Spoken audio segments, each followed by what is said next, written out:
Hi, okay, so in this video, I'm going to be talking about my favorite YA romances, and I'm going to do 5 books in 5 minutes. So, let's get right to it.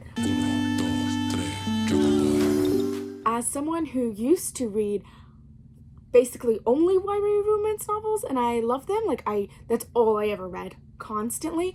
I've probably read I've read all the big ones, and these are my 5 top favorite ultimate YA romance novels, like the ones that make your heart melt and you're like, yes, or the ones that I think are really well written, yes, they've got it. So here we go. So I'm going to start with my least favorite book, and again, still one of my favorites. So my 5th and then my 1st will be my ultimate favorite, so I'm really excited about it. Something Maybe by Elizabeth Scott. I have some second in Charles. I still have a sticker on it. I've owned this book since 2012, and I've probably read it at least 10 times. I think it's wonderful. I think it's funny. I love Elizabeth Scott, and 2 of her books are really great. This is cheating because it's already 6 books, but these 2 are my favorite of Elizabeth Scott's books. This one is a little bit more my favorite, which is why it's 5th. This would probably be like 6th in my favorite books. This one is about a girl named Hannah who has the world's most embarrassing parents. She works at a fast food restaurant, very relatable. She answers phone calls and directs orders, and there's a romance in there, and it's about her figuring out her family and what to do with that, but also figuring out who she is and what she likes. It's just really good. It's pretty short. It's very funny. I loved it. Great. I love the love interest, so that was a huge bonus for me. I thought it was great. And then this one is about a girl that sells vitamins with her dad. So her dad goes to the mall and sells vitamins, and she does it as well. She starts hooking up with this guy, and then the emotions develop. Pretty cute romance story, but I like the other one a little bit better because the guy's a nice guy. I love nice guy romances. This is What Happy Looks Like by Jennifer E. Smith. It's my favorite type of romance, which is my favorite romance trope is when they meet online and they don't really know each other. They know each other, but they've never seen each other, and they fall in love, and then they meet in person. That's my absolute favorite romance. I think it's beautiful. I love it. And that's what happens. She gets an email from somebody. It's actually this whole funny thing, and they keep emailing, and turns out he's a movie star. It's really cute, and I loved it.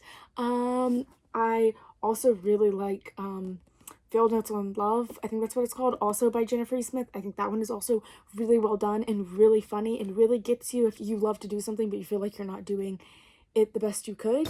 Save the Date by Morgan Matson is a thick book. It's set over a weekend, just one weekend, where there's a wedding, and it's dealing with all the planning of the wedding, all the chaos. I loved it. I thought it was really fast-paced and funny, and the romance is kind of a minor subplot, but still really well done, still investing, still funny, still a lot of character growth even in the short amount of time. Really well done, really funny, great, loved it. 2, Fangirl, Rainbow Rowell. This is probably the most well-known book I'm listing. I think it's funny. I think it's great. If you love this book, you're probably like these other books on my list. Again, nice guy. I like nice guy romances. This one's very character driven. It's all about a girl who writes fan fiction, and she's going off to college with her sister, her twin sister, and it's about her learning to be on her own and deal with things, and her father, and it's beautifully done. It's great. I love it.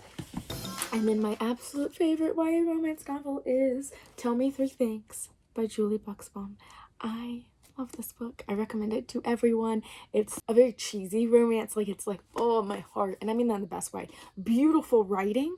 It really does show that you can take something cliched and make it beautiful. Again, it has my favorite little romance type where they meet online and they're texting. So this girl, she starts a new school, and she gets an email being hey, I'll be your spirit guide kind of thing. I'll help look out for you. And she's no thanks, I've got this. And then they keep talking, and it's really great, and it's really funny, and she gets to know him, and she's dealing with this new school with the stepmother, and it's really well done. The characters are really they're deep. They're not just good, but it's just I just love it. Please read it. It's so good. Also, I gave away 3 copies of this book because I give it to all my friends, and that is why I've got this Target edition one. But I have so many copies of this book. I love it. And there's the British accent again. It's not good either. I don't know why I do it. But those are my top YA romance novels, my recommendations for someone that loves YA romance and has read them all. If you haven't read these, please read them. Or if you're sick of YA romance, because I haven't been into YA romance in about a year. I just can't get into it again. The guys are just, I think, unhealthy and toxic most of the times, and I really love a nice guy. Nice guy. Nice guy. Nice guy. Nice guy. Nice guy. Debatable. Still nice guy. But the thing is, these guys, while they're all nice, they're not just perfect. They're complex, and they're flawed, and they're interesting, and they make mistakes. And I mean, that's what a good love story is. It's about learning to love someone with all their mistakes, who they are at their core, not all their perfections, but all of them. And I think these novels really have that. Uno, dos, tres, Jungle Boy.